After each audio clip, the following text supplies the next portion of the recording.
নমস্কার, awareness with দাসজিতে আপনাদেরকে স্বাগত জানাই। মালদা মোথাবাড়ি কেস এবং মুর্শিদাবাদ খুব শীঘ্রই 355 ধারা চালু হতে চলেছে।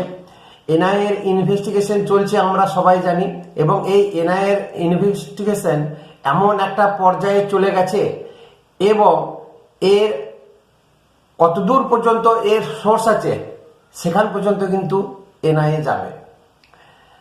দেখুন, 355 ধারা চালু হওয়ার যা যা ইনস্ট্রুমেন্ট দরকার, যা যা মেটেরিয়াল দরকার, প্রত্যেকটা জিনিস কিন্তু মোথাবাড়ি, মুর্শিদাবাদ, মালদাতে কিন্তু বর্তমান।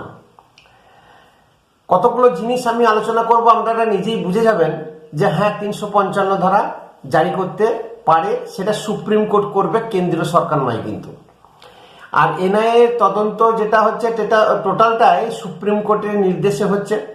সুপ্রিম কোর্ট এখন পাখির চোখের মতন মুর্শিদাবাদ মালদাটাকে নিয়েছে। তার কারণ ভারতের বিচার ব্যবস্থা, গণতন্ত্রের প্রতি আঘাত, সংবিধানকে আঘাত, প্রশাসনকে আঘাত, এটা কিন্তু সুপ্রিম কোর্ট খুব একটা ভালো চোখে নেয়নি। তার কারণ দ্ব্যর্থহীন ভাষায় সুপ্রিম কোর্ট বলেছিল যে পশ্চিমবঙ্গ একটা পোলারাইজ স্টেট হয়ে গেছে, এখানে মেরুকরণ তৈরি হচ্ছে এবং এখানে ভবিষ্যতে যে হারে ঘুষপেটিয়া বা অনুপ্রবেশকারী ঢুকছে বাংলাদেশ থেকে, ভারতের চিত্র বা ভারতের ম্যাপটাই পরিবর্তন হয়ে যেতে পারে। অতএব পশ্চিমবঙ্গকে এখন আর কেউ হালকাভাবে নিতে চাইছে না, না সুপ্রিম কোর্ট, না কেন্দ্র সরকার, না ইডি, সিবিআই, এনআইএ, কেউই না। মানে জম্মু কাশ্মীরে যেরকম আজ স্বাধীনতার বহু আগে থেকে শুরু হয়েছিল, ঠিক সেই রকমই পশ্চিমবঙ্গ কিন্তু তৈরি। পশ্চিমবঙ্গে এখনো AK-47 নিয়ে যে আতঙ্কবাদীদের আক্রমণ, সেই জিনিসটা হয়নি, কিন্তু গোলা বারুদ গণতান্ত্রিক বা মানুষদেরকে কাজে লাগিয়ে যেভাবে পশ্চিমবঙ্গে একটা প্রতিরোধ সৃষ্টি করেছে, ভারত বিদ্বেষী মনোভাব, এটা কিন্তু সুপ্রিম কোর্ট ভালো করে নিয়ে নিয়েছে। কথায় কথায় সুপ্রিম কোর্ট যাওয়া, কথায় কথায় মানে কেস কাছারি করা, এটা স্বভাবগত বৈশিষ্ট্য হয়ে গেছে মমতা সরকারের। তারপরে আরেকটা জিনিস দেখুন, মমতা ব্যানার্জি পশ্চিমবঙ্গের বিভিন্ন জায়গাতে সভা তার থাকা সত্ত্বেও মালদা এবং মুর্শিদাবাদে মুহুর্মুহু সভা করে বেড়াচ্ছে ঠিক এই সময়ে যখন এনআইএ তদন্ত করছে। এর কারণ কি হতে পারে? এর কারণ মোথাবাড়ি যেভাবে জাজেসদেরকে বন্দি বানিয়েছিল, লোকাল প্রশাসন ছাড়া এবং টিএমসি পার্টির সাহায্য ছাড়া কোনোদিনই সম্ভব হতে পারে না। লোকাল প্রশাসন, লোকাল পার্টি প্রত্যেকটি কিন্তু সহযোগিতা করেছিল প্রত্যক্ষ এবং পরোক্ষভাবে। এনআইএ বা হাইকোর্টের যে সমস্ত বিচারপতিরা ওখানে গেছিলেন, তারা ডিএমকে চিঠি লিখে জানিয়েছিলেন যে তাদের বিপদ হতে পারে, সুরক্ষার বন্দোবস্ত করতে হবে, এবং বিডিওর মতন একটা অফিসে, যেটা লোকাল পার্টি অফিসই নামে পরিচিত, সেখানে তাদের ট্রাইব্যুনাল বা শুনানির ব্যবস্থা করেছিলেন। এই যে অনেকগুলো জিনিস এনআইএ যেগুলো ইনভেস্টিগেশন করেছে এবং প্রাথমিক রিপোর্ট সুপ্রিম কোর্টের হাতে তুলে দেবে, সুপ্রিম কোর্ট ডিসিশন নেবে। শুধু যে রাষ্ট্রপতি শাসন হতে হবে তার কোনো মানে নেই, রাষ্ট্রপতির শাসনের বিকল্প অনেক কিছু আইন ভারতবর্ষে আছে। এই দেখবেন এই সমস্ত রিপোর্ট পাওয়ার পরই সুপ্রিম কোর্ট 355 ধারা চালু করতে বাধ্য। আর 355 ধারা চালু হলে দুধকে দুধ, জলকে জল হয়ে যাবে। এনআইএ একটা একটা করে পদক্ষেপ নিচ্ছে। এনআইএ প্রথমে সেই বিডিও অফিস দেখেছে, ভিজিট করেছে, সেখানে বিডিওর বয়ান নিয়েছে, ডিএমদেরকে জিজ্ঞাসা করেছে, তাদের আলাদা আলাদা করে বয়ানবাজি নিয়েছেন। কেন চিঠি দেওয়ার পরেও সেই শক্ত ব্যবস্থা নেওয়া হলো না? নিরাপত্তা এত আঁটোসাঁটো কেন করা হয়নি? কেন তাদের জীবনহানি হতে হতে বেঁচে গেছে? এই ডিএমদেরকে শোকজ করা হয়েছে, এবং রিসেন্ট গতকালকে শুনে যে একজন এডিএমকে হয়তো সাসপেন্ড করেছে এবং তাকে শোকজ নোটিশ দিয়ে দিয়েছে এই কাজের গাফিলতির জন্য। কালিয়াচকে জয়েন্ট ভিডিওকে সাসপেন্ড করেছে এবং ওখানে যত লোকাল মানুষ আছে প্রত্যেকেরই বয়ান নিচ্ছে। ভিডিওগুলো দেখলাম, কালিয়াচক মোথাবাড়িতে রাস্তার দুপাশে আগলা ইট, থান ইট, টুকরো ইট, পাথর, গাছের গুঁড়ি, বাঁশ, বাতা সব পড়ে আছে। তার মানে এগুলো প্রি প্ল্যান ছাড়া একটা মবকে জমা করা যেতে পারে না। আমি আগের ভিডিওতে বলেছি যে মুর্শিদাবাদ, মালদা, কালিয়াচক এবং বাগডোগরা বিমানবন্দরের আশপাশের যে এলাকা, এই যে টোটাল একটা লম্বা হাইওয়ে, 10 মিনিটের মধ্যে উত্তরবঙ্গ থেকে দক্ষিণবঙ্গ পর্যন্ত রাস্তা জ্যাম করা এবং 10,000 করে 20,000 লোককে জমায়েত করা, এটা কোনো সংস্থা গ্রুপ না থাকলে সম্ভব নয়। সাধারণ মানুষ বা সাধারণ পলিটিক্যাল পার্টি 10 মিনিটে 10,000 20,000 লোককে জড়ো করতে পারে না। এদের হোয়াটসঅ্যাপ গ্রুপ আছে, এদের প্রতিনিয়ত নেটওয়ার্ক কাজ করছে। এই সব কাজ করার জন্য ছেলেরা জমায়েত করেছে, মহিলাদেরকে কাজে লাগাচ্ছে। এই যে টোটালি একটা বাংলাদেশি কায়দায় যেভাবে বাংলাদেশে ছাত্র আন্দোলন হয়েছিল, হাসিনা সরকারকে উৎখাত করেছিল, কন্টিনিউ 1.5 বছর ধরে যেভাবে আন্দোলন হয়েছে, ওখানকার সন্ত্রাস গোষ্ঠী ইসলামপন্থী, ঠিক ওই ইসলামপন্থী জামাত গোষ্ঠী মুর্শিদাবাদ, মালদাতে ঢুকে ভারতকে অশান্তি করার যে প্রচেষ্টা পাকিস্তানের মদতে, সেই লোক কিন্তু মুর্শিদাবাদ এবং মালদাতে ঢুকে আছে এবং তাদের যে নেটওয়ার্ক, তাদের যে একটা পরিকল্পনা, সেই পরিকল্পনা মাফিক কাজ করছে। মোফাক্কুরুল ইসলাম তাদেরই একজন হত্যাকর্তা।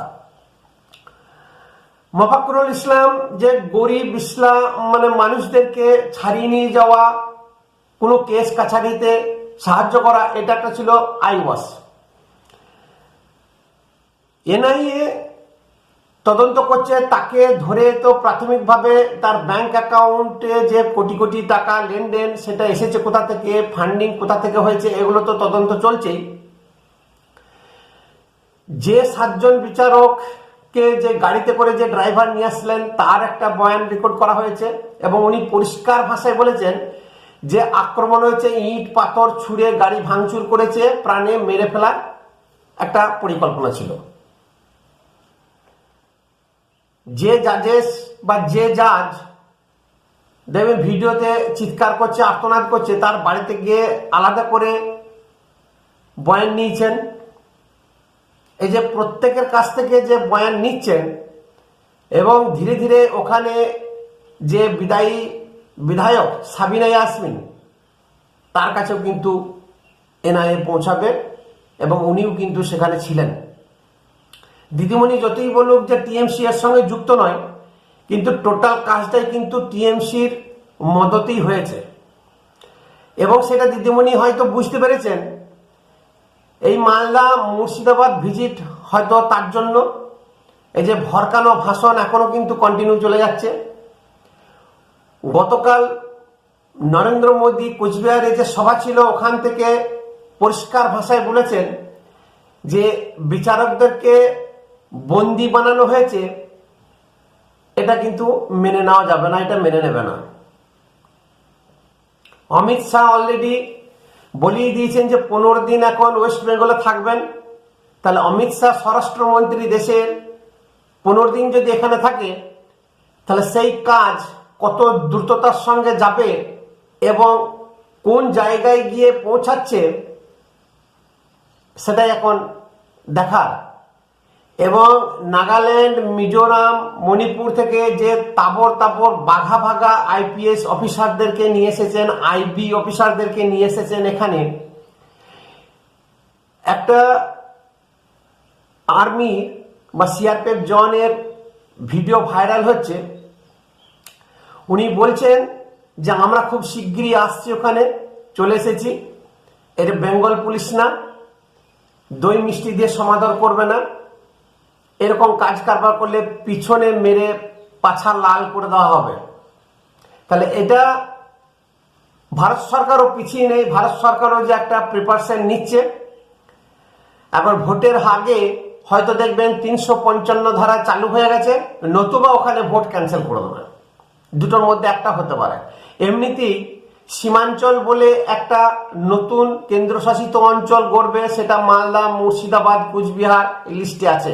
তাছাড়া এনআইএর সেই বিডিও অফিস বারবার ভিজিট করা, পুঙ্খানুপুঙ্খভাবে দেখছেন, ইনভেস্টিগেশন করছেন এবং বারবার রিপিটেশন একটা জিজ্ঞাসাবাদ চলছে।